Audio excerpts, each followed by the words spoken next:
Ang matinis na tunog ng nababasag na kristal ang bumasag sa katahimikan ng marangyang hapunan.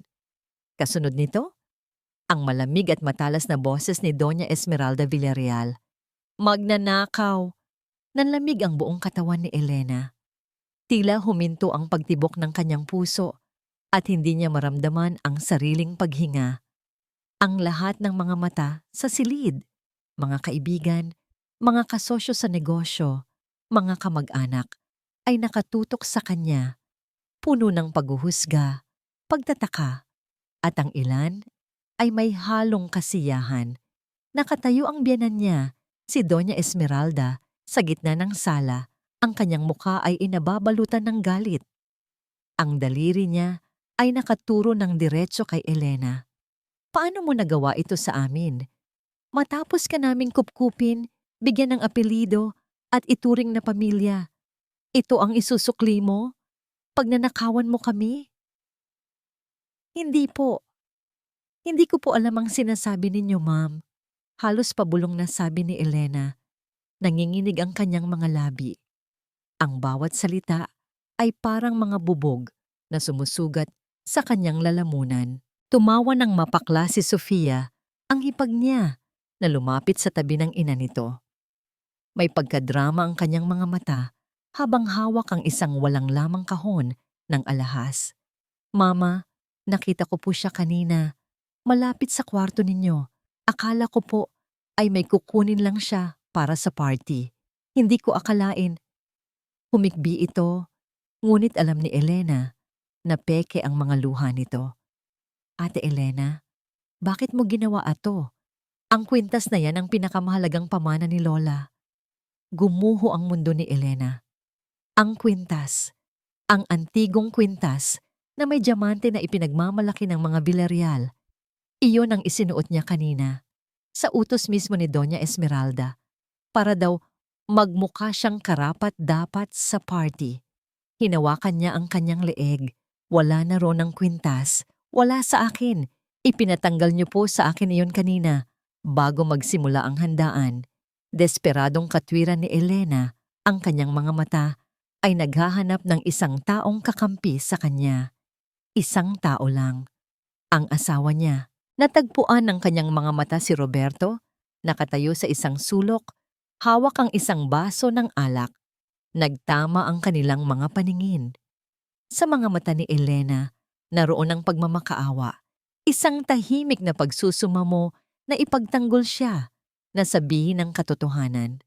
Roberto, tulungan mo ako. Sabihin mong hindi totoo. Sabihin mo sa kanila. Ngunit ang nakita niya sa mga mata ni Roberto ay takot. Pag-iwas, dahan-dahan, ibinaba nito ang tingin. Umiwas. At sa isang maliit na kilos na yon, na parang isang patalim na itinarak sa kanyang puso, alam na ni Elena na nag-iisa siya. Binitiwan ni Roberto ang baso. Bumagsak iyon sa sahig at nabasag, kasabay ng pagkawasak ng puso at dignidad ni Elena. Wala kang kahihiyan, sigaw ni Doña Esmeralda. Sa isang mabilis na kilos, lumapit ito at sinampal siya ng malakas. Tumama ang palad nito sa kanyang pisngi at naramdaman niya ang hapdi na gumapang sa kanyang mukha. Hindi pa ito nakontento. Hinablot ng biyanan niya ang kwelyo ng kanyang damit. Ilabas mo ang kwintas! Magnanakaw! Wala po talaga sa akin. Umiiyak na sabi ni Elena. Sa isang utos ni Doña Esmeralda, 2 malalaking security guard ang humawak sa magkabilang braso ni Elena. Pilit siyang kinaladkad palabas ng mansyon. Nagpupumiglas siya, ngunit wala siyang lakas laban sa kanila. Roberto, tulong! Huling sigaw niya, umaasa pa rin. Ngunit si Roberto ay nanatiling nakatayo roon, isang duwag na anino, sa gitna ng karangyaan ng sarili nilang tahanan. Itinulak siya ng mga gwardiya, palabas ng malaking pinto. Bumuhos ang malakas na ulan, at sa isang iglap ay basang-basa na siya. Ang kanyang mamahaling bestida, ang kanyang pinaghirapang ayos, lahat ay nawalan ng saysay. Bumagsak siya sa matigas at basang semento sa labas ng gate. Nanginginig, hindi lang dahil sa lamig ng ulan, kundi dahil sa tindi ng kahihiyan at sakit. Mula sa loob, naririnig pa niya ang tawanan at bulungan. Ang pinto ng mansyon ay isinara ng malakas. Isang hudyat na tapos na ang lahat. Wala na siyang pamilya, wala na siyang asawa, wala na siyang dangal. Niyakap niya ang sarili, humahagulgol sa gitna ng walang tigil na ulan. Ang bawat patak ng ulan ay parang latigo na humahampas sa kanyang pagkatao. Dito na ba magtatapos ang lahat? Itinapon na parang basura sa isang gabing dapat ay masaya. Sa gitna ng kanyang pag-iyak, isang nakakasilaw na liwanag ang tumama sa kanyang mga mata. Isang pares ng headlight. Isang itim at eleganteng kotse ang huminto sa mismong tapat niya. Ang tahimik na ugong ng makina nito ay halos hindi marinig sa lakas ng ulan. Dahan-dahang bumukas ang pinto sa likuran. Isang pares ng mamahaling sapatos na gawa sa katad ang unang lumabas mula sa kotse at tumapak sa basang semento. Sumunod ang isang lalaking matikas ang tindig, nababalot ng isang itim na payong na agad niyang ibinukas para salagin ang malakas na buhos ng ulan. Naglakad ito palapit kay Elena. Hindi makita ni Elena ang mukha nito dahil sa dilim at sa luhang lumalabos sa kanyang mga mata. Huminto ang lalaki sa kanyang harapan at dahan-dahang lumuhod para magpantay sila. "Anak!" Isang salita. Ngunit sa isang salitang yon, sa pamilyar na tinig na yon na puno ng pag-aalala, nakilala ni Elena kung sino siya. Tatay? Bulong niya, hindi makapaniwala. Paanong nangyari ito? Ang kanyang ama, si Mang Augusto, isang simpleng magsasaka mula sa probinsya, ay narito at nakasuot ng isang damit na mas mahal pa yata sa lahat ng naipundar niya sa buong buhay niya. Ang mga kamay nitong dati magaspang dahil sa pagbubungkal ng lupa ay malinis ngayon at nakasuot pa ng isang gintong relo. Ang ingay mula sa mansyon ay nagpatunay na narinig nila ang pagdating ng sasakyan. Bumukas ang malaking gate. Lumabas si Doña Esmeralda. Kasunod si Sofia at si Roberto. May ngisi ng tagumpay sa kanilang mga labi, handa para sa huling pangungutya. "Oh, tingnan mo nga naman," sabi ni Doña Esmeralda. Ang boses ay puno ng lason. "May suking basurero na agad ang anak ng magsasaka. Bagay na bagay sa'yo." Sa pagkakataong yon, dahan-dahang tumayo ang ama ni Elena. Iniharap niya ang payong para takpan si Elena mula sa ulan, at sa pag-angat ng kanyang ulo, ang kanyang mukha ay nalantad sa liwanag na nagmumula sa mansyon. Nawala ang nanggisi sa mukha ni Doña Esmeralda. Napalitan ito ng pagkalito at pagkatapos ng hindi maipaliwanag na takot, maging si Sofia ay natigilan. "Ikaw." Halos hindi makapagsalitang sabi ng matanda. "Doña Esmeralda Villarreal," sabi ng ama ni Elena. Ang kanyang boses ay hindi na tulad ng sa isang hamak na magsasaka. Ito ay kalmado, kontrolado, at puno ng kapangyarihan. "Matagal na rin tayong hindi nagkita. Baka nakalimutan mo na ako." Itinayo niya si Elena at inilagay ang mamahalin nitong Amerikana sa nanginginig na mga balikat ng anak. "Ako si Augusto Valderrama." Ang pagbanggit sa pangalan ay parang isang kulog na yumanig sa pundasyon ng mga Villarreal. Nanlaki ang mga mata ni Doña Esmeralda na parang nakakita ng multo. Hindi maaari," pabulong niyang sabi. Nagbigay ng senya si Augusto. Kasabay nito, sunod-sunod na huminto sa likod ng kanyang kotse ang iba pang sasakyan. Bumaba mula roon ang mga lalaking naka-uniformeng pang-security at mga abogadong naka-Amerikana. Bawat isa ay may dalang mga folder. Humarap si Augusto sa kanila. Ang ulan ay patuloy na bumabagsak sa paligid nila, ngunit tila hindi siya nababasa. "Ako ang may-ari ng lahat ng utang ninyo." Isang sampal iyon sa mukha ng mga Villarreal. "Ako ang may-ari ng lupang kinatatayuan ninyo." Isa pang sampal, mas malakas, at sa pagkakaalam ko simula ngayong gabi. Huminto siya sandali, hinayaang mabitin sa hangin ang kanyang mga salita. Ako na ang may-ari ng lahat. Sir, Elena, nagsimulang magsalita si Roberto. Ang kanyang boses ay basag at puno ng pagsisisi. Sinusubukang lumapit. Ngunit isang malamig na tingin lang mula kay Augusto ang nagpatigil sa kanya. Sa tinging yon, naramdaman ni Roberto ang kanyang kawalang halaga. Isa siyang duwag noon at isa pa rin siyang duwag ngayon. Inabutan ni Augusto ng panyo ang kanyang anak para punasan ang mga luha nito. Ang kanyang mga mata ay lumambot nang tumingin siya kay Elna. Tapos na ang paghihirap mo, anak. Ibinalik niya ang kanyang tingin sa naghihirap na si Doña Esmeralda, na ngayon ay namumutla at nanginginig sa takot. Tumingin si Elena sa kanyang ama, puno ng pagkalito. Utang? Lupa? Paano? Tila nabasa ni Augusto ang nasa isip niya. Ngunit ang mga sumunod na salita niya ay hindi para kay Elena, kundi para sa babaeng sumira sa buhay ng kanyang anak. Ang pag-uusap natin, Esmeralda, sabi ni Augusto, ang boses ay bumaba sa isang mapanganib na bulong, ay hindi lamang tungkol sa utang. Ito ay tungkol sa isang kasalanan na mas matagal pa. Para kay Roberto, ang mga sumunod na pangyayari ay parang isang masamang panaginip na masyadong mabilis ang takbo. Ang mga salita ni Augusto Valderrama ay umalingaw sa pandinig niya. Mas malakas pa sa kulog na kasabay ng ulan. Isang kasalanan na mas matagal pa. Anong ibig mong sabihin? Sigaw ng kanyang ina. Si Doña Esmeralda, sinusubukang ibalik ang dating tapang. Wala kaming kasalanan sa'yo. Isang nangisi ang gumuhit sa mga labi ni Augusto. Hindi itong ngisi ng kasiyahan, kundi ng tagumpay na matagal hinintay. Hindi ba? Ang apelyido mong Villarreal, ang kayamanan ninyo. Saan ba talaga nagsimula ang lahat ng yan, Esmeralda? Nagsimula yan sa isang pirasong lupa sa probinsya. Isang malawak at matabang lupa na pag-aari ng pamilya ko.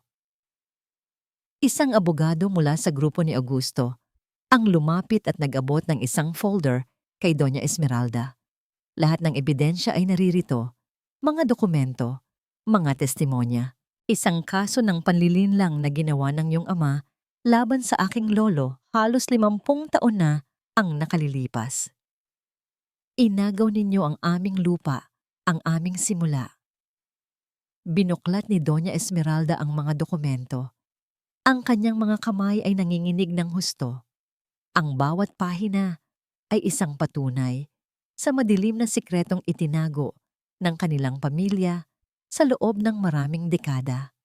Ang pundasyon ng kanilang kayamanan ay itinayo sa pagnanakaw.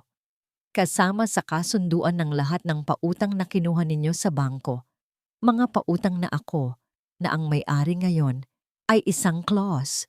Patuloy ni Augusto, ang kanyang boses ay parang isang hukom na naglalabas ng sentensya.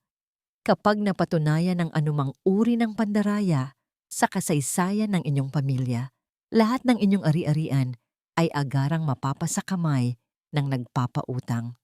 At ngayong gabi, napatunayan na. Hindi! Magsisinungaling! Sigaw ni Doña Esmeralda. Ngunit ang kanyang sigaw ay puno ng desperasyon, hindi na ng kapangyarihan. Sinugod niya si Augusto na parang isang pusang galit, ngunit naharang siya ng 2 security guard. Napanood ni Roberto ang lahat. Nakita niya ang pagbagsak ng kanyang ina mula sa pagiging isang reyna tungo sa isang talunang nagwawala. Ang kanyang atensyon ay napunta kay Sofia. Ang kanyang kapatid ay tahimik na sinusubukang tumakas, ngunit isang matalas na tingin mula kay Augusto ang nagpatigil dito. At ikaw, Binibini, sabi ni Augusto, ang magnanakaw ay hindi ang aking anak. Sa isang senyas, isa sa mga tauhan ni Augusto ang lumapit kay Sofia. Bago pa man makapalag ang dalaga, mahigpit na hinawakan ng tauhan ang kanyang kamay at pilit na binuksan ang maliit na purse na dala nito. Mula sa loob, isang kumikinang na bagay ang nahulog at gumulong sa basang semento. Ang kwintas. Lahat ay napatingin dito. Ang ebidensya ng kanilang kasinungalingan, naroon, nagniningning sa gitna ng kanilang kahihiyan. Naramdaman ni Roberto na parang sinaksak siya ng paulit-ulit. Ang babaeng mahal niya, pinaratangan nila. Ang babaeng pinangakuan niyang proprotektahan, hinayaan niyang masaktan. At ang dahilan ng lahat, ang kasakiman ng kanyang ina at ang kababawan ng kanyang kapatid. Ang kanyang mga mata ay muling napadako kay Elena. Nakatayo na ito ngayon sa tabi ng kanyang ama. Nababalutan ng Amerikana nito, protektado. May isang hindi nakikitang pader sa pagitan nila. Isang pader na itinayo ng kanyang sariling kaduwagan. Nakita niya ang sakit sa mga mata nito, ngunit sa likod ng sakit may bago siyang nakita. Lakas. Isang lakas na hindi niya pa nakikita dati. Simulan niyo na. Utos ni Augusto Valderrama sa kanyang mga tauhan. Ang mga abogado ay pumasok sa mansyon. Ang mga security guard ay nagsimulang magbigay ng direktiba. Ang lahat ng katulong at empleyado ay pinalabas. Anong ginagawa ninyo? Sigaw ni Doña Esmeralda. Ipinatutupad ang batas, sagot ng punong abogado. Lahat ng ari-arian na ito, kasama ang lahat ng nilalaman nito, ay pag-aari na ni Mr. Valderrama. Mayroon kayong 5 minuto para kunin ang personal ninyong gamit na kaya ninyong bitbitin. Pagkatapos noon, kailangan na ninyong umalis. 5 minuto. 5 minuto para lisanin ang buhay na kanilang kinagisnan. Nakita ni Roberto ang kanyang ina na napaluhod sa sahig na putikan, umiiyak, hindi dahil sa pagsisisi, kundi dahil sa pagkatalo. Nakita niya si Sofia na kinakaladkad palayo ng mga gwardiya habang sumisigaw at nagbabanta. At siya, nakatayo lang siya roon, tulala. Basang-basa sa ulan, ngunit hindi niya maramdaman ang lamig. Ang tanging nararamdaman niya ay ang bigat ng isang pagkakamaling habambuhay niyang pagbabayaran. Habang pwersahan silang pinalalabas, wala na silang dala kundi ang mga damit sa kanilang katawan. Itinapon sila sa labas ng gate sa parehong lugar kung saan nila itinapon si Elena kanina. Nalasahan nila ang parehong putik, ang parehong lamig ng ulan, ang parehong kahihiyan. Sa huling pagkakataon, lumingon si Roberto. Nakita niya si Elena at ang ama nito na pasakay na sa kotse. Bago ito pumasok, lumingon si Elena at nagtama muli ang kanilang mga mata. Walang galit, walang awa. Tanging isang malamig na pagtanggap sa katotohanan. Pagkatapos, pumasok na ito sa kotse at umalis. Iniwan silang tatlo sa gitna ng unos na sila mismo ang gumawa. Habang papalayo ang mga ilaw ng sasakyan, isang huling sigaw ang kumawala mula sa kanyang ina. Ang mga salita ay puno ng puot at pangako ng paghihiganti. Humarap ito, hindi sa papalayong sasakyan, kundi sa gulat at basang-basa na si Elena. Hindi pa tayo tapos, tandaan mo yan. Tahimik ang biyahe sa loob ng kotse. Ang tanging maririnig lang ay ang malakas na patak ng ulan sa bubong at bintana at ang mahinang tunog ng wiper. Nakabalot pa rin sa mga balikat ni Elena ang Amerikana ng kanyang ama at ang init nito ay unti-unting gumagapang sa kanyang nanlalamig na katawan. Sa labas, ang mga ilaw ng syudad ay malabo at nagkakalat dahil sa basang bintana. Ngunit sa loob ng sasakyan, payapa, ligtas. Hindi nagsasalita si Elena. Hindi rin nagsasalita ang kanyang ama. Walang kailangang sabihin sa ngayon. Ang mahalaga ay magkasama sila. Huminto ang sasakyan sa harap ng isang gate na mas malaki at mas matayog pa kaysa sa gate ng mansyon ng mga Villarreal. Kusa itong bumukas na parang nagbibigay pugay sa kanilang pagdating. Pumasok sila sa isang mahabang driveway na napapaligiran ng mga puno at hardin na hindi kayang abutin ng tingin sa dilim. At sa dulo ng driveway, naroon ang isang bahay. Hindi ito bahay. Isa itong palasyo. Isang modernong palasyo na gawa sa salamin, bakal at bato. Mas malaki ito ng 3 beses sa mansyon kung saan siya itinapon kanina lang. Tay, iyon lang ang salitang lumabas sa bibig ni Elena habang pinagmamasdan niya ang tahanang hindi niya alam na umiral pala. Nandito na tayo sa bahay, anak. Mahinang sabi ni Augusto at sa kanyang boses, narinig ni Elena ang lungkot ng maraming taong pagkawalay. Pinagbuksan sila ng pinto ng isang unipormadong driver. Pagpasok ni Elena sa loob, ang bumungad sa kanya ay isang sala na may napakataas na kisame at isang dambuhalang chandelier na kumikinang na parang mga bituin. Ang lahat ay bago sa kanyang mga mata, mula sa mga pintura sa dingding hanggang sa mga eleganteng muebles. Totoo ba ang lahat ng ito? Inalalayan siya ng kanyang ama, papunta sa isang silid na may malalaking bookshelf na abot hanggang kisame. Isang library. Inabutan siya nito ng isang mainit na tasa ng tsa. Marami kang tanong. Alam ko. Simula ni Augusto, umupo ito sa isang silyang katad sa tapat niya. Bakit ko ito inilihim? Bakit hinayaan kong maranasan mo ang lahat ng yon? Tumingin lang si Elena sa kanya. Naghihintay. Nang agawin ng mga Villarreal ang lupa natin, wala akong nagawa. Bata pa ako. Pero ipinangako ko sa sarili ko, babawiin ko ang lahat.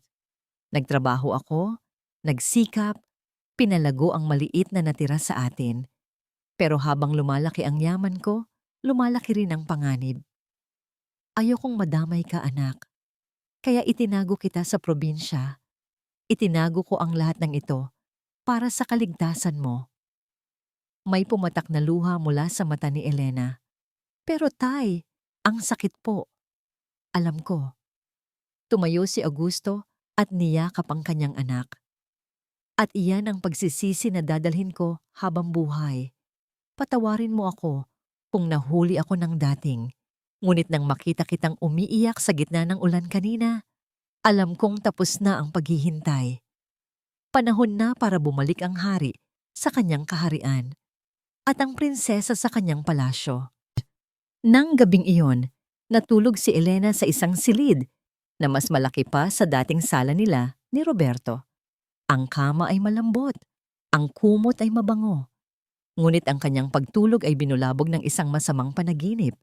Nakahandusay na naman siya sa labas ng gate, ang tawa ni Doña Esmeralda, ang pag-iwas ng tingin ni Roberto, ang malamig na ulan. Nagising siyang humihingal, basa ng pawis. Napaupo siya sa kama, nanginginig. Ilang sandali pa, dahan-dahang bumukas ang pinto. Si Augusto, may dalang isang baso ng tubig. Masamang panaginip? Tanong nito. Tumangulang si Elena. Umupo ang kanyang ama sa gilid ng kama. Hindi na mauulit yon, anak. Pangako, ligtas ka na rito. Kinabukasan pagkatapos ng almusal, dinala ni Augusto si Elena sa kanyang opisina sa loob mismo ng mansyon. Isang malawak na lamesa na gawa sa mahogany ang naroon at sa likod nito ay isang malaking bintanang salamin kung saan tanaw ang buong syudad. Mula ngayon, tuturuan kita, sabi ni Augusto. Lahat ng nalalaman ko tungkol sa negosyo, ituturo ko sa'yo. Ikaw ang magmamana ng lahat ng ito, Elena. Panahon na para ipakita mo sa mundo kung sino talaga ang isang Valderrama. May kinuha si Augusto mula sa kanyang drawer, isang set ng mga susi na may kasamang isang access card. Inilagay niya ito sa palad ni Elena. Ano po ito? Susi sa opisina mo. Sa Valderrama Tower, ikaw ang bagong vice-presidente ng kumpanya. Natulala si Elena. Vice-presidente? Siya? Lumapit siya sa malaking salamin at tinignan ang kanyang refleksyon. Ang nakita niya ay isang babaeng may bakas pa ng sakit at pagod sa mukha. Ngunit sa likod ng mga yon, sa kanyang mga mata, may isang bagong ningning, isang kislap ng determinasyon. Hindi na siya ang Elena na nagmamakaawa para sa pagmamahal. Biglang tumunog ang kanyang cellphone na isa sa mga kakaunting bagay na nadala niya. Isang hindi rehistradong numero ang tumatawag. Nag-alinlangan siya, ngunit sinagot niya ito. Hello? Isang pamilyar na boses ang kanyang narinig mula sa kabilang linya. Isang boses na minsan ay naging musika sa kanyang pandinig, ngunit ngayon ay parang lason. Elena, patawarin mo ako. Kailangan nating mag-usap. Si Roberto. Ang amoy ng alikabok at lumang kahoy ang bumati kay Roberto pagkagising niya. Iminulat niya ang kanyang mga mata at ang una niyang nakita ay ang maruming kisame na may mga bitak at agyo. Malayo sa kisameng may pinta ng mga anghel sa dati nilang mansyon. Bumangon siya mula sa manipis na foam na nagsisilbi nilang higaan sa sahig. Nasa isang maliit at masikip na apartment sila ngayon, sa isang lugar, sa syudad, na dati ay tinitingnan lang nila nang may pandidiri mula sa bintana ng kanilang mamahaling sasakyan. Ito na ang kanilang bagong mundo, ang kanilang impyerno. Narinig niya ang boses ng kanyang ina mula sa maliit na sala. Walang hiya! Paano nila nagagawa ito sa akin? Hindi gumagana ang credit card ko. Pinagtitinginan ako ng mga tao na parang pulubi. Nakita ni Roberto ang kanyang ina, si Doña Esmeralda, na nakaupo sa isang upuang plastik. Ang mukha ay gusot pa rin sa galit at hindi pagtanggap. Kahit narito na sila sa dumi, suot pa rin nito ang marangyang bestida mula sa party kagabi. Ngayon ay lukot at may bahid na ng putik. Mama, wala na tayong pera, mahinang sabi ni Roberto. Lahat ng account natin, frozen. Lahat ng ari-arian kinuha na. Huwag mo akong kausapin. Sigaw nito, ibinaling ang galit sa kanya. Kasalanan mo ito. Kung naging tunay ka lang na lalaki, kung ipinagtanggol mo lang ang pamilya mo, hindi sana tayo ganito. Isa kang duwag, Roberto. Isang malaking kaduwagan. Ang bawat salita ay parang suntok sa sikmura ni Roberto. Totoo. Lahat ay totoo. At ang katotohanan yon ang pinakamasakit sa lahat. Pumasok sa silid si Sofia galing sa banyo. Ang mukha nitong dati laging puno ng kolorete ay maputla ngayon. Anong gagawin natin? Hindi ako pwedeng mabuhay ng ganito. Magtiis kayo, sigaw ni Doña Esmeralda. At ikaw, Roberto? Humanap ka ng paraan. Ikaw ang lalaki sa pamilyang ito. Lumabas ng apartment si Roberto, hindi para humanap ng paraan, kundi para takasan ang nakakasakal na presensya ng kanyang ina at kapatid. Naglakad-lakad siya sa maingay at magulong kalye. Ang mga taong dati hindi niya pinapansin ay ang mga taong kasama niya ngayon. Pumasok siya sa ilang opisina para mag-apply ng trabaho, gamit ang dati niyang resume na puno ng mga matataas na posisyon sa kumpanya nila. Ngunit sa bawat interview, kapag naririnig nila ang apelyido niyang Villarreal, agad na nagbabago ang kanilang mga mukha. Ang balita ng kanilang pagbagsak ay kumalat na parang apoy. Isa na siyang kahihiyan. Sorry, Mr. Villarreal, we'll just call you. Iyon at yun lang ang naririnig niya. Gabi na nang umuwi siya, pagod, gutom, at walang pag-asa. Sa isang eskinita, nakita niya ang isang lumang dyaryo na nakakalat sa sahig. At sa front page, naroon ang litrato ng mansyon nila. May headline na, "Ang pagbagsak ng imperyo ng mga Villarreal." Pinulot niya ang dyaryo at sa loob, may isang maliit na larawan. Isang larawan niya at ni Elena noong araw ng kanilang kasal. Nakangiti sila pareho, masaya. Noong mga panahong naniniwala pa siyang kaya niyang ibigay ang buong mundo sa babaeng yon. Naramdaman niya ang pag-init ng kanyang mga mata. Sa isang sulok, sa ilalim ng isang mahinang ilaw ng poste, umupo siya at umiyak. Umiyak siya, hindi dahil nawala ang kanilang pera. Umiyak siya dahil sa isang bagay na mas mahalaga, Elena. Naalala niya ang mga sandaling magkasama sila. Ang pag-aalaga nito sa kanya. Ang pagtitiis nito sa kanyang ina. Ang pagmamahal nitong walang hinihinging kapalit. At lahat ng yun, sinayang niya. Ipinagpalit niya sa takot. Kinuha niya ang kanyang cellphone. Kailangan niyang marinig ang boses nito. Kailangan niyang humingi ng tawad kahit alam niyang huli na ang lahat. Nanginginig ang kanyang mga kamay habang tinatype ang numero nito na sa ulado pa niya. Nagring ito ng ilang beses. Akala niya ay hindi na nito sasagutin. Ngunit bigla, narinig niya ang boses nito. Hello? Elena? Halos pabulong niyang sabi. Patawarin mo ako. Kailangan nating mag-usap. Pagkatapos ng tawag, naramdaman niya ang isang kakarampot na pag-asa. Ngunit nang makawi siya sa apartment, ang pag-asang yun ay agad na winasak ni Sofia. Tinawagan mo siya, no? Tanong ng kapatid niya. May pang-uuyam sa boses. Nakita nito ang pagbabago sa mukha niya. Akala mo ba mapapatawad ka niya? Kuya, gumising ka. Sinira mo ang buhay niya at sinira mo rin ang buhay namin. Ang mga salita ni Sofia ay tumatak sa isip ni Roberto. Sinira mo ang buhay niya. At sa isip niya, may isang tanong na nabuo. Ano nga ba talaga ang buong katotohanan sa likod ng ginawa ni Sofia? Bakit ganoon na lang ang galit nito kay Elena? Desidido siya. Aalamin niya ang lahat. Hindi para sa kanyang pamilya, kundi para sa sarili niyang konsensya. Para kay Elena. Hindi pinansin ni Elena ang tawag ni Roberto. Sa halip, ibinuhos niya ang kanyang buong atensyon sa pag-aaral ng kumpanya. Araw-araw, kasama niya ang kanyang ama.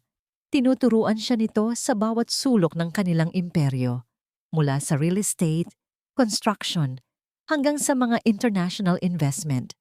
Nakita ni Augusto ang talino at bilis ng pagkatuto ng kanyang anak, isang talinong matagal na natago sa anino ng pagiging isang simpleng may bahay. Isang linggo matapos ang insidente, pumasok si Elena sa Valderrama Tower hindi bilang isang bisita, kundi bilang ang bagong vice-presidente. Ang mga empleyado ay bumabati sa kanya nang may paggalang at pagkamangha. Ang balita tungkol sa nangyari sa mga Villarreal at ang pag-angat ng misteryosong anak ni Augusto Valderrama ay naging alamat na sa mundo ng korporasyon. Sa kanyang unang board meeting, ipinakita ni Elena ang kanyang galing. May isang malaking proyekto na matagal nang pinag-aawayan ng Valderrama Corp at ng isa sa pinakamalaki nilang kakumpetensya, ang pamilya De Luca. Habang nagtatalo ang mga matatandang board member, tahimik lang na nakikinig si Elena. Nang humingi ng opinyon ang kanyang ama, tumayo si Elena. Hindi natin kailangang talunin ang mga De Luca sa proyektong ito, sabi niya.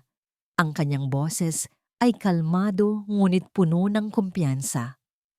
Ang kailangan nating gawin ay bilhin ang kumpanyang nagsusupply sa kanila ng lahat ng materyales. Kapag kontrolado natin ang supply, kontrolado natin ang presyo. Sila na mismo ang aatras. Isang sandali ng katahimikan ang namayani sa silid. Pagkatapos ay isang dahan-dahang palakpakan mula sa kanyang ama na sinundan ng buong board. Sa isang iglap, nakuha ni Elena ang kanilang respeto. Pagkatapos ng meeting, kinausap siya ng kanyang sekretarya. Ma'am Elena, may isang Mr. Roberto Villarreal po sa baba. Gusto raw po kayong makausap. Bumuntong hininga si Elena. Alam niyang darating ang araw na ito. Sabihin mo, magkita kami sa coffee shop sa tapat ng building. 10 minuto. Pumunta si Elena sa coffee shop, hindi dahil gusto niyang makipagbalikan, kundi dahil kailangan niya ng closure. Kailangan niyang harapin ang multo ng kanyang nakaraan para tuluyan na siyang makalaya. Nakita niya si Roberto sa isang mesa sa sulok. Ibang-iba na ang itsura nito. Payat, may bigote, at ang mga mata ay pagod at malungkot. Ang dating kumpiyansa at yabang ay napalitan ng hiya. Salamat sa pagdating mo, sabi ni Roberto. Ano ang kailangan mo? Diretsong tanong ni Elena. Ang kanyang boses ay malamig at propesyonal. Wala akong kailangan. Hindi ako naparito para humingi ng pera. Mabilis niyang sabi. Nandito ako para humingi ng tawad at para bigyan ka ng babala. Babala? Mag-iingat ka kay mama. Hindi siya titigil hanggat hindi siya nakakaganti. Huminga siya ng malalim. At May gusto akong sabihin sa'yo tungkol kay Sofia. Nalaman ko kung bakit niya ginawa iyon. Dito na nakuha ni Roberto ang buong atensyon ni Elena. May kasintahan si Sofia, si Marco De Luca. Ang pangalan ay tumama kay Elena na parang kidlat. De Luca, ang pamilyang kakumpetensya nila. Ang plano nila ay ipakasal si Sofia kay Marco para magsanib-puwersa ang mga Villarreal at De Luca. Patuloy ni Roberto, ang boses ay puno ng pagsisisi.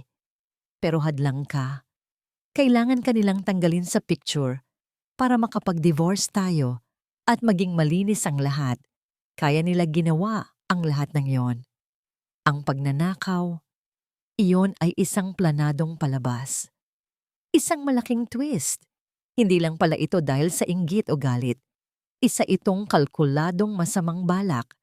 Isang corporate conspiracy na siya ang ginawang biktima. Naramdaman ni Elena ang pag-init ng kanyang dugo.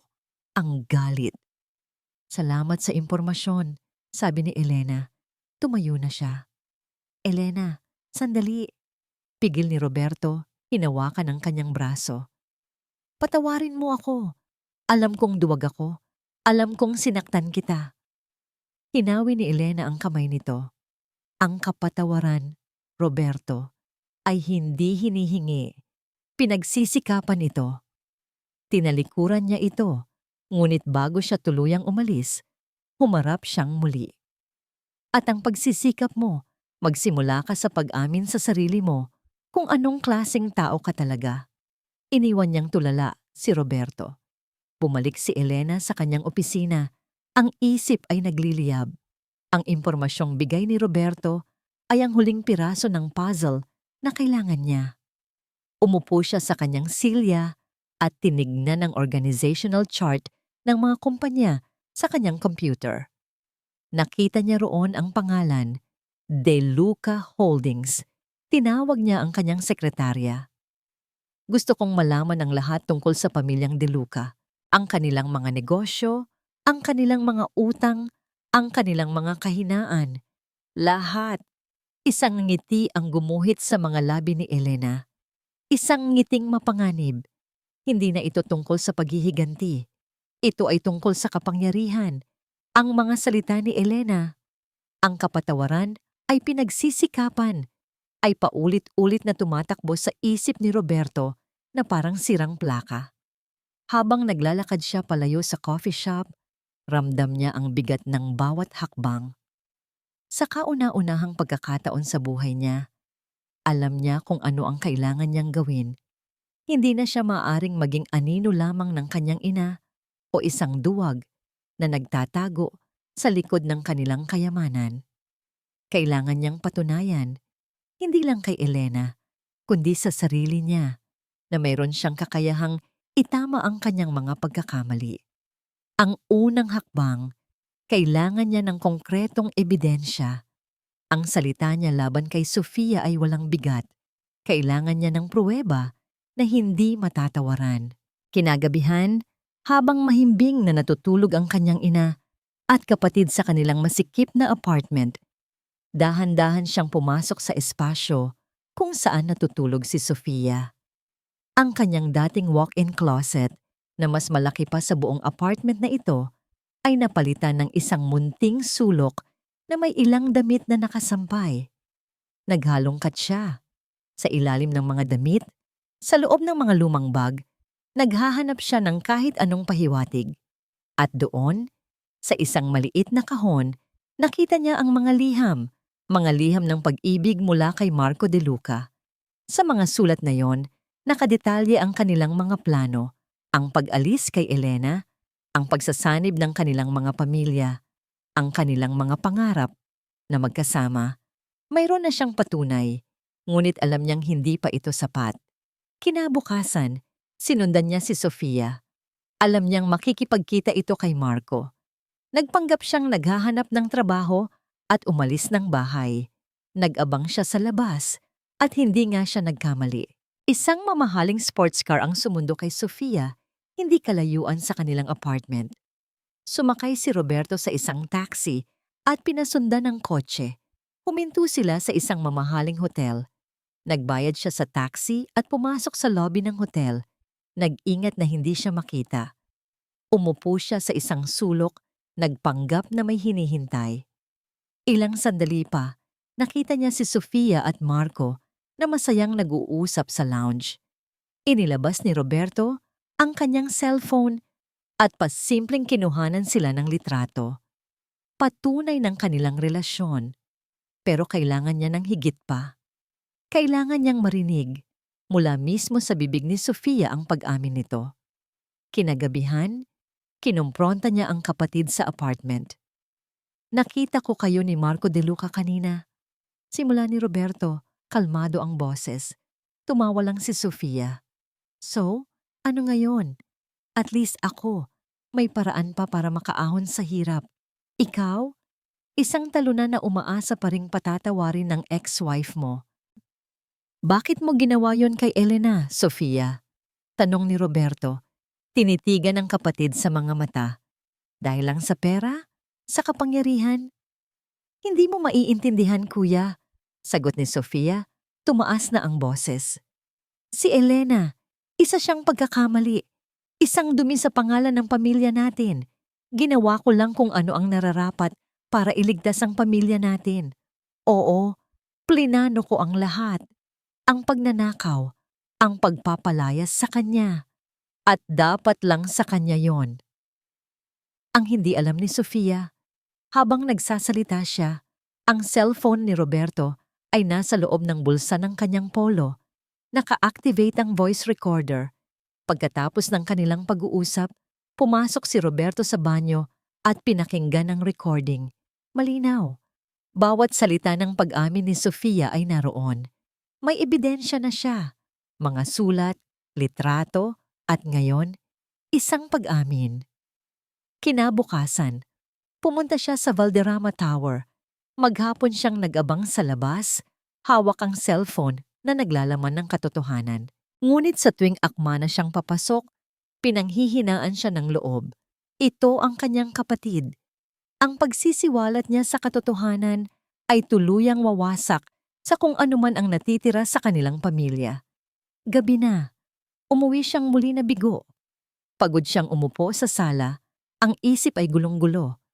Inilabas niya ang kanyang cellphone at muling pinakinggan ang recording para paalalahanan ng sarili kung bakit niya ito ginagawa. Ginawa ko lang kung ano ang nararapat para iligtas ang pamilya natin. Oo, plinano ko ang lahat. Biglang bumukas ang pinto ng kanilang kwarto. Nakatayo roon ang kanyang ina, si Doña Esmeralda. Narinig nito ang huling mga salita mula sa recording. Ang mga mata nito ay nanlalaki sa gulat. Mabilis nitong inagaw ang cellphone mula sa kamay ni Roberto. Nakita niya ang pagbabago sa mukha ng kanyang ina habang pinapakinggan nito ang buong pag-amin ni Sofia. Mula sa gulat, napalitan ito ng galit. At pagkatapos, ng isang bagay na mas nakakatakot, isang malamig at kalkuladong determinasyon, tumingin ito kay Roberto, hindi na bilang isang ina na nagagalit sa isang anak. Tumingin ito sa kanya na parang isang estranghero, isang hadlang. Anong binabalak mong gawin dito, Roberto? Tanong nito. Ang boses ay mapanganib na kalmado, at sa mga mata ng sarili niyang ina, nakita ni Roberto ang tunay na panganib. Sa loob ng sumunod na 2 linggo, si Elena Valderrama ay naging isang puwersa sa mundo ng negosyo. Gamit ang impormasyong nakuha niya tungkol sa mga De Luca, nagsagawa siya ng isang serye ng matatalinong corporate maneuvers. Binili niya ang maliliit na kumpanya na mahalaga sa operasyon ng mga De Luca. Pinutol ang kanilang mga supply chain at inilantad ang kanilang mga kahinaan sa merkado. Ang resulta ay agaran at malupit. Ang stock value ng De Luca Holdings ay bumagsak. Ang kanilang pinakamalaking proyekto ay napunta sa Valderrama Corporation. Ang pangalan ni Elena ay naging bukambibig sa mga business column, isang henyo, isang strategist, isang bagong reyna sa industriya. Isang hapon, habang tinatapos ang isang matagumpay na negosasyon, pumasok ang kanyang ama Sa kanyang opisina, may dalang isang bote ng champagne. Para sa aking magaling na anak, sabi ni Augusto. Ang kanyang mga mata ay nagniningning sa pagmamalaki. Ipinagmamalaki kita, Elena, higit pa sa inaakala mo. Nakangiting tinanggap ni Elena ang baso ng champagne. Sa unang pagkakataon, mula noong gabing iyon, naramdaman niya ang tunay na saya. Isang tagumpay na siya mismo ang nagtrabaho. Isang patunay na ang kanyang halaga ay hindi nakadepende sa apelyido ng isang lalaki. Ngunit ang tagumpay, tulad ng kaligayahan, ay panandalian. Kinabukasan, nagising si Elena sa sunod-sunod na tawag mula sa kanyang sekretarya. Ma'am Elena, kailangan niyo pong buksan ang internet, anumang news site. Nang buksan niya ang kanyang laptop, ang bumungad sa kanya ay ang kanyang sariling mukha. Nasa front page ng bawat online tabloid at gossip blog, ang mga headline ay malalaki at mapanira. Ang totoo sa likod ni Elena Valderrama, isang mapagpanggap na gold digger? Mula probinsya hanggang palasyo, ang plano ni Elena para wasakin ang mga Villarreal. Magapribadong litrato ni Elena at Roberto kalat na. Nanginginig ang kanyang mga kamay habang binabasa niya ang mga artikulo. Ang mga ito ay puno ng kasinungalingan, pinapalabas na siya ang kontrabida, na ginamit lang niya si Roberto para makapasok sa alta sosyedad, na ang lahat ng nangyari, ang pagpapalayas sa kanya, ang pagdating ng kanyang ama, ay isang dula-dulaan na matagal na niyang binalak. Ang pinakamasakit ay ang mga pribadong litrato, mga larawan nila ni Roberto noong sila ay masaya pa, mga kuha sa kanilang mga bakasyon, kahit isang larawan mula sa kanilang honeymoon, mga sandaling sagrado sa kanya, ngayon ay ginagamit para wasakin siya. Alam niya kung sino ang may gawa nito. Isang tao lang ang may galit at kasamaang kayang gawin ito, si Doña Esmeralda, ang ganti ng isang talunan. Kung hindi siya kayang talunin sa negosyo, sisirain siya nito sa mata ng publiko. Sa opisina, ramdam ni Elena ang pagbabago. Ang mga empleyadong dati bumabati sa kanya nang may paghanga ay umiiwas ngayon ng tingin, nagbubulungan sa kanyang pagdaan. Ang mga kasosyo sa negosyo na dati basihi pumupuri sa kanya ay biglang nagkansela ng mga meeting. Ang paninirang puri ay parang lason na mabilis kumalat. Kahit alam ng mga tao sa industriya na ito ay malamang nagawa-gawa lang, ang bahid ng duda ay naroon na. Isang hapon, habang pauwi, hinarang siya ng mga reporter sa labas ng gusali. Sinusundan siya ng mga kamera, tinatapatan ng mga mikropono. Miss Valderrama, totoo po ba na pineke ninyo ang lahat? Ginamit niyo lang po ba si Mr. Villarreal? Hindi siya sumagot. Mabilis siyang pumasok sa kanyang kotse, ngunit kahit sa loob, naririnig niya ang mga sigawan at nakikita ang mga flash ng kamera. Nang gabing iyon, umupo siyang mag-isa sa kanyang malawak at tahimik na opisina. Ang syudad sa labas ay puno ng mga ilaw, ngunit sa loob niya, naroon ang dilim. Ang mga headline ng balita ay umikot-ikot sa kanyang isipan. Sa isang iglap, bumalik ang lahat ng sakit at kahihiyan mula sa gabing iyon sa labas ng mansyon ng mga Villarreal. Ang pakiramdam ng pag-iisa, ang pakiramdam na hinuhusgahan ng buong mundo. Napayuko siya sa kanyang mesa at umiyak. Umiyak siya hindi dahil sa takot, kundi dahil sa pagod. Pagod na siyang patunayan ang kanyang sarili. Pagod na siyang lumaban. Dahan-dahang bumukas ang pinto ng kanyang opisina. Pumasok ang kanyang ama, si Augusto. Hindi ito nagsalita. Dahan-dahan lang nitong inilapag sa kanyang mesa ang isang dyaryo na may mukha niya sa cover. Tumingala si Elena. Ang kanyang mga mata ay puno ng luha. Tinitigan siya ng kanyang ama. Ang mga mata nito ay seryoso, ngunit puno ng hindi natitinag na suporta. Handa ka na ba para sa huling laban, anak? Kinabukasan, ang Valderrama Corporation ay nagpatawag ng isang malaking press conference. Ang bulwagan ay puno ng mga mamamahayag mula sa lahat ng network. Bawat isa ay may dalang kamera at mikropono. Sabik sa kung ano ang sasabihin ng pinag-uusapang babae sa bansa. Sa backstage, inaayos ni Elena ang kanyang sarili sa harap ng salamin.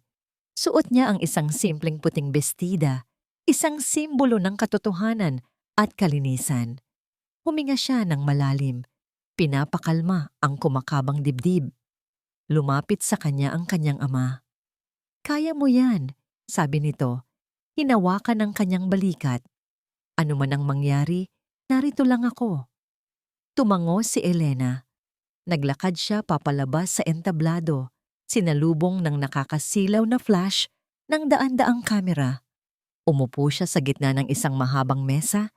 Sa tabi niya ang kanyang ama at ang kanilang punong abogado. Isang sandali ng katahimikan. Lahat ay naghihintay. "Magandang umaga sa inyong lahat." Simula ni Elena, ang kanyang boses ay nanginginig sa simula, ngunit unti-unting naging matatag. "Pinatawag ko kayo ngayon para sagutin ang lahat ng kasinungalingang ibinabato sa akin." Inisa-isa niyang sinagot ang mga akusasyon. Ipinakita ng kanilang abogado ang mga katibayan na ang mga Villarreal ay matagal nang baon sa utang bago pa man niya makilala si Roberto.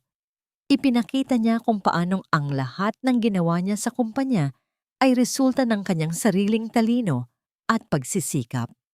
Ngunit ang mga reporter ay uhaw sa drama. "Pero paano ninyo maipapaliwanag ang sinasabi ni Doña Esmeralda na kayo ang nagplano ng lahat?" Tanong ng isang reporter. Bago pa man makasagot si Elena, isang malakas na sigaw ang narinig mula sa likuran ng bulwagan. Dahil isa siyang ahas, isang manggagamit. Lahat ay napalingon. Papasok si Doña Esmeralda, kasama si Sofia, na parang mga bida sa isang melodrama. Naglalakad sila, papunta sa harap. Ang mga kamera ay sumusunod sa kanila. "Narito kami para sabihin ang buong katotohanan," sigaw ni Doña Esmeralda sa mga mikropono. "Ang babaeng yan ay nilinlang ang anak ko. Plinano niya ang lahat. Siya ang nag-utos na nakawin ang kwintas para magkaroon siya ng dahilan na siraan kami at kunin ang lahat ng yaman namin." Nagsimula ang kaguluhan.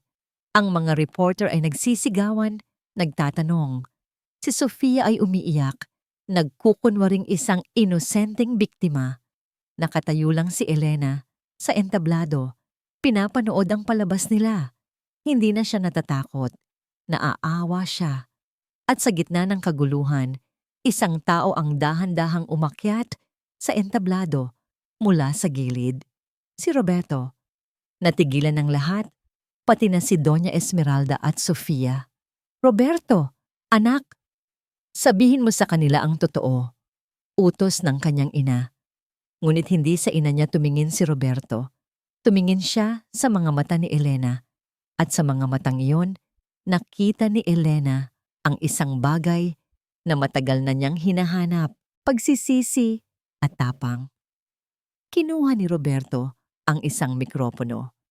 "Ang ina ko ay nagsisinungaling." Isang kolektibong paghinga ng gulat ang narinig sa buong bulwagan. Si Elena ay walang kasalanan. Siya ang biktiman, patuloy ni Roberto. Ang kanyang boses ay malinaw at matatag. "Ang totoong may kasalanan ay ang kapatid ko." "Kuya, anong sinasabi mo?" sigaw ni Sofia. Hindi siya pinansin ni Roberto.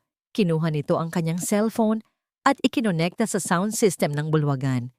"Gusto kong marinig ninyo ito." At sa isang iglap, ang buong bulwagan ay napuno ng boses ni Sofia mula sa recording na kinuha ni Roberto. "Hindi mo maiintindihan, kuya. Si Elena, isa siyang pagkakamali. Ginawa ko lang kung ano ang nararapat para iligtas ang pamilya natin. Oo, plinano ko ang lahat. Ang pagnanakaw, ang pagpapalayas sa kanya. At dapat lang sa kanya yon." Isang nakabibinging katahimikan ang bumalot sa paligid. Ang mga mata ng lahat ay napako kay Sofia, na ngayon ay namumutla na parang isang multo. Si Doña Esmeralda ay natulala, hindi makapaniwala sa kanyang narinig. Hindi pa doon natapos si Roberto. Ipinakita niya sa malaking screen ang mga litrato ni Sofia kasama si Marco De Luca at ang mga kopya ng liham na naglalaman ng kanilang masamang plano. Ang katotohanan, sa lahat ng kalinawan at kasakitan nito, ay naroon para makita ng buong mundo. Tapos na ang palabas. Ang mga kamera na dati nakatutok kay Elena ay nakatutok na ngayon sa mag-inang Villarreal. Ang mga tanong na dati para sa kanya ay para na sa kanila. Habang kinukuyog ng media sina Doña Esmeralda at Sofia, at habang sinusubukan silang ilayo ng mga security guard, tumingin si Roberto kay Elena. Walang salitang namutawi. Pagkatapos ng lahat, ano pa ba ang kailangang sabihin? Dahan-dahang inilapag ni Roberto ang cellphone sa mesa sa harap ni Elena, ang kanyang huling handog, ang katibayan ng kanyang pinagsikapang pagpapatawad. Pagkatapos, tumalikod siya at naglakad palayo.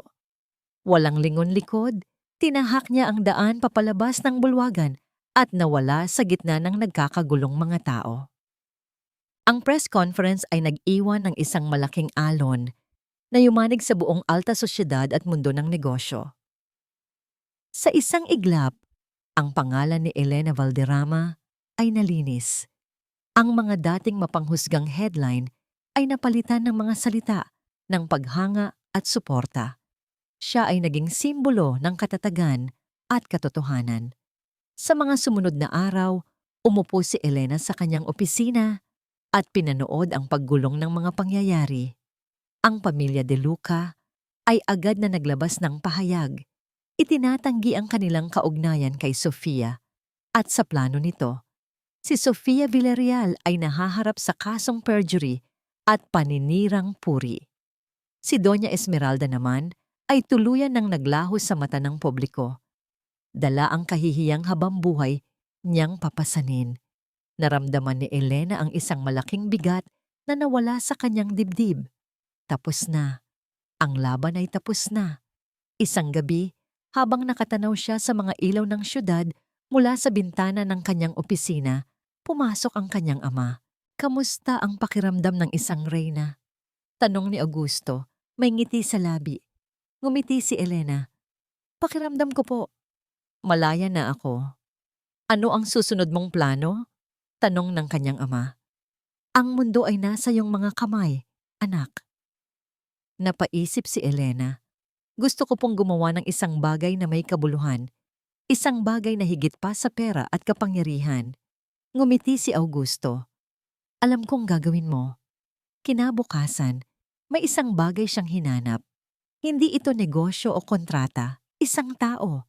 Natagpuan niya si Roberto, hindi sa isang marangyang opisina o kondo, kundi sa isang construction site sa labas ng syudad. Nakita niya ito, suot ang isang hard hat, nagbubuhat ng mga sako ng semento kasama ng ibang mga trabahador. Ang balat nito ay maitim na dahil sa sikat ng araw at ang mga kamay na dati malambot ay magaspang na ngayon. Nagulat si Roberto nang makita siya. Agad nitong pinunasan ang pawis sa noo. Elena, anong ginagawa mo rito? Gusto lang kitang pasalamatan, simpleng sabi ni Elena. Hindi nagsalita si Roberto. Tumingin lang ito sa malayo. Salamat sa ginawa mo sa press con, patuloy ni Elena. Hindi mo kailangang gawin iyon, pero ginawa mo pa rin. May utang ako sa'yo, mahinang sabi ni Roberto. Isang utang na hindi ko kayang bayaran. Iyon lang ang kaya kong gawin. Tumango si Elena. Tumingin siya sa paligid, sa mga bakal at semento. Mukhang nagbago ka na. Sinusubukan ko. Sagot ni Roberto. Isang mapait na ngiti ang gumuhit sa kanyang labi. Dito, walang nakakakilala sa akin bilang isang Villarreal. Dito, ang halaga ko ay base sa kung gaano karaming sako ang kaya kong buhatin sa isang araw. Simple. Totoo. May isang sandali ng katahimikan sa pagitan nila. Hindi ito yung nakakailang na katahimikan, kundi isang katahimikan ng pagtanggap. Pinapatawad na kita, Roberto, sabi ni Elena. At sa pagsabi niya noon, naramdaman niyang totoo yun. Para sa lahat ng sakit, sa lahat ng luha. Salamat, Roberto. Pinalaya mo ako sa lahat ng paraan. Nag-angat ng tingin si Roberto at sa unang pagkakataon, nakita ni Elena ang kapayapaan sa mga mata nito. Inilahad ni Elena ang kanyang kamay. Nag-alinlangan si Roberto sandali. Pagkatapos ay tinanggap ito. Isang mahigpit na kamayan. Isang pagtatapos. Isang paglaya para sa kanilang dalawa. Tumalikod na si Elena at nagsimulang maglakad palayo. Hindi na siya lumingon pa. Makalipas ang ilang linggo, nakatanggap si Elena ng isang sobre sa kanyang opisina. Wala itong pangalan ng nagpadala. Nang buksan niya ito, nakita niya ang mga papeles ng kanilang diborsyo, pirmado na ni Roberto. Sa ilalim ng mga papeles, may isang maliit na piraso ng papel. May 3 salita lang na nakasulat dito sa pamilyar na sulat kamay ni Roberto. Maging masaya ka. Tinitigan ni Elena ang mga salita. Isang ngiti ang dahan-dahang gumuhit sa kanyang mga labi. At sa kanyang puso, alam niyang magiging masaya siya. Lumipas ang 6 na buwan. Ang pangalang Elena Valderrama ay hindi na lamang iniuugnay sa iskandalo o sa paghihiganti. Ngayon, ito ay isang pangalan na kumakatawan sa lakas, talino, at pagbangon. Sa ilalim ng kanyang pamumuno, ang Valderrama Corporation ay umabot sa mga bagong taas na hindi pa nito nararating. Ngunit hindi iyon ang kanyang pinakamalaking tagumpay. Isang maaraw na hapon, nakatayo si Elena sa isang entablado sa harap ng isang bagong tatag na gusali. Sa likod niya, isang malaking banner ang nakasulat. Ang Tahanan ng Pag-asa, isang kanlungan para sa mga kababaihan, isang proyekto ng Valderrama Foundation. Lahat tayo ay may mga kwento, sabi ni Elena sa mikropono. Ang kanyang boses ay umaalingaw-ngaw sa pandinig ng daan-daang tao na naroroon. Mga biktima ng pang-aabuso, mga single mother, mga babaeng nawalan ng pag-asa.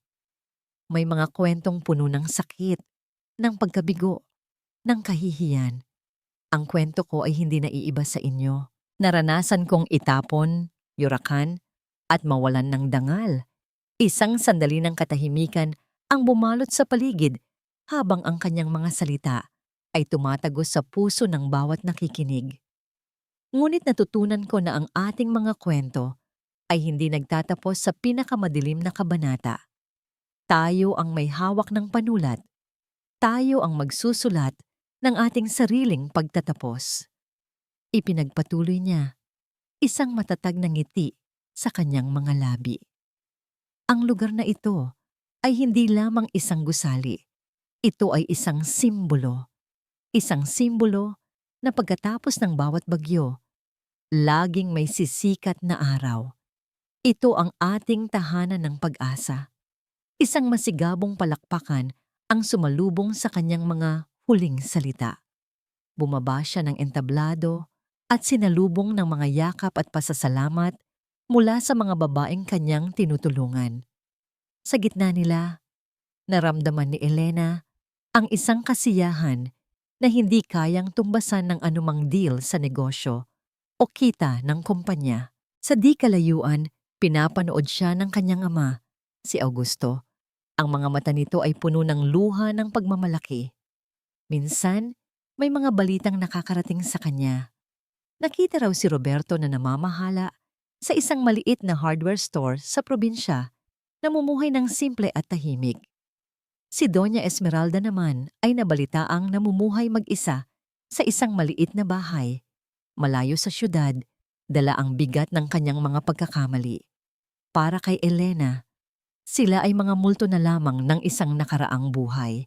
Nang gabing iyon, naglakad-lakad si Elena sa malawak na hardin ng kanilang mansyon. Ang parehong hardin na dati tila isang malaking dayuhang lugar sa kanya. Ngayon, ito na ang kanyang kaharian. Bawat bulaklak, bawat puno ay pamilyar sa kanya. Huminto siya at tumingala sa kalangitan na puno ng mga bituin. Hindi na siya ang babaeng nagmamakaawa para sa pagmamahal sa ilalim ng ulan. Hindi na siya ang prinsesang naghihintay na iligtas. Siya na ang reyna. Ang reyna ng kanyang sariling buhay. Ang reyna ng kanyang sariling tadhana. Tumunog ang kanyang cellphone. Isang mensahe mula sa kanyang team sa ibang bansa. Isang malaking international deal na pinaghirapan niya sa loob ng maraming buwan ay sa wakas ay sarado na. Isa na namang malaking tagumpay. Ngunit sa halip na tumalon sa tuwa, ngumiti lang siya ng payapa. Itinago niya ang kanyang cellphone at huminga ng malalim. Nilalasap ang malamig na hangin ng gabi. Ang tagumpay ay matamis, ngunit ang kapayapaan sa kanyang puso ay mas matamis pa. Tumingin siya sa malayo, sa abot tanaw, kung saan ang mga ilaw ng syudad ay parang mga diamante na nakakalat sa dilim. Isang ngiti ang gumuhit sa kanyang mga labi. Isang ngiti ng kalayaan, ng kasiyahan, ng isang babaeng buo na muli.